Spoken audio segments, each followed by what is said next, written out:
Hello, here's your August housing market update. Let's get right into it. Contract activity and demand for homes is a little better from what it was a month ago. Part of the reason could be the small interest rate reduction we had about 2 weeks ago from 6.75 to 6.5%, or the fact that it always gets a little better during the back to school season coming out of the slump of the summer. What also helped is that 14% of the listings we had active either canceled or expired and they didn't come back. So having less inventory makes buyers pull the trigger a little faster. In fact, July cancellations were up 64% over last year and expired listings 69%. In plain numbers, we had about 3,500 listings that canceled or expired in the last few weeks. Despite the median sales price showing a flat trend over last year, August of 2024, our median price in the Phoenix Metro was around $450,000, and now August of 2025 is still around $450,000. Asking prices, however, are steadily declining when analyzed by price per square foot. Sellers contributing to their buyers' closing costs and rate buydowns increased and hit 56% of sales so far in August. Concessions are hitting a record high of 58% of sales. So more than half of the sellers are contributing to their buyers' closing costs and giving them concessions to buy down their interest rate, pay their closing costs, etc. And that is a record, like I said. It doesn't happen a lot. So the environment is good for buyers right now. The largest declines in asking prices happened in condos and townhomes, especially under $500,000. While things are looking very good for buyers right now, the greater Phoenix market is no longer falling farther into a buyer's market. Something really interesting happened this month. The Cromford Market Index started to reverse its course as a direct result of the lower supply and stabilizing demand. I told you, buyer's markets are not very common here and they don't last very long.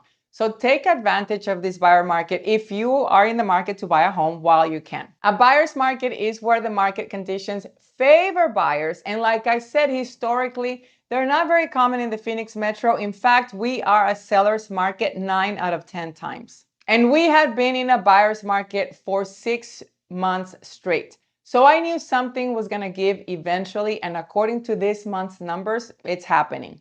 As affordability improves with reduced mortgage rates and lower home prices, more home buyers will enter the market and sellers will be under less pressure to concede to every buyer demand. Some buyers are getting very demanding. And good for you. If you're a buyer, go get your bag and hurry up because the market cycles all the time and I think we're about to enter a new cycle.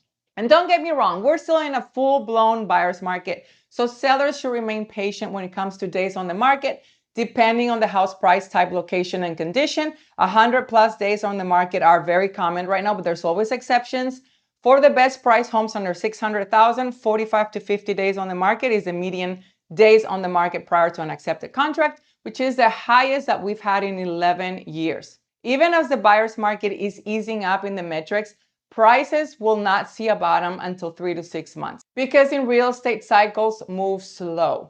If that were to happen in October or November, for example, then the bottom of the price will emerge around February or March, give or take. If sellers decide to wait before putting their house on the market, the good news would be that there would be more buyer activity in the spring, so your home may sell faster and you probably will pay less closing costs. The bad news would be for if you're a seller is that you're probably going to get a lower price if this trend continues. And I don't know, this is just a simple prediction based on current trends.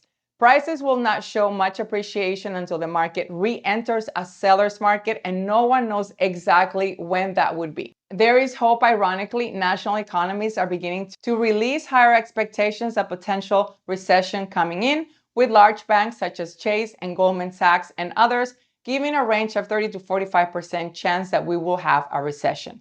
This puts more pressure on the Federal Reserve to lower the federal funds rate and stop reducing their securities holdings at their September meeting. The big number to watch is unemployment. If that begins to rise too sharply, then the Feds will ease up on their monetary policies, money will flow into bonds for safety, and mortgage rates will fall again. With home prices already down, that would lead to more contract activity in the fourth quarter and hopefully some relief for tired sellers.